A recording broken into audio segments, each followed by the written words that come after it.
This day in history, January 20th. January 20th isn't just another winter day.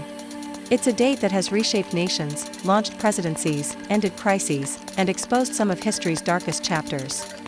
From world-changing speeches to secret meetings with horrific consequences. Let's step back in time and explore the moments that made January 20th unforgettable. For the United States, January 20th is synonymous with presidential inaugurations, a tradition cemented by the 20th Amendment.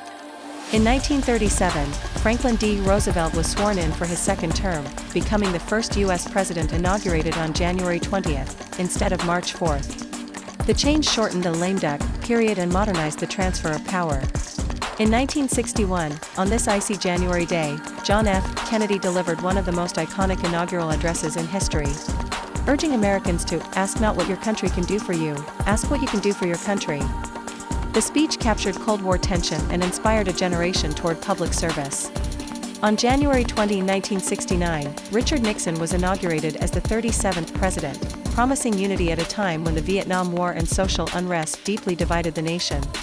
On January 20, 1977, Jimmy Carter's inauguration emphasized humility and honesty, signaling a moral reset after the Watergate era.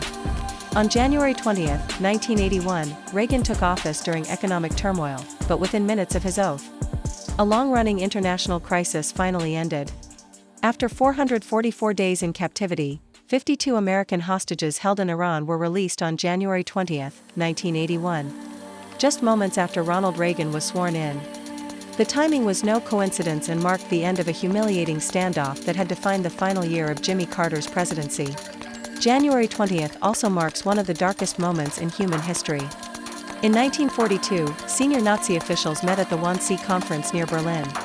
Behind closed doors, they coordinated the logistics of the so-called final solution, the systematic genocide of Europe's Jewish population. The meeting didn't begin the Holocaust, but it formalized and accelerated its horrifying machinery.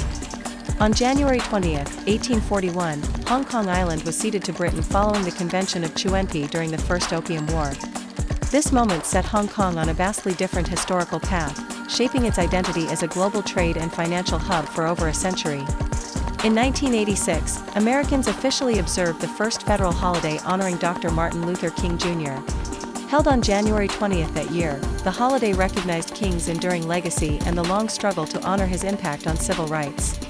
Since 1937, nearly every U.S. president, from Clinton to Biden, has taken the oath of office on January 20th, cementing the date as a symbol of democratic continuity and peaceful transition. And that's what happened on this day in history. Thanks for watching.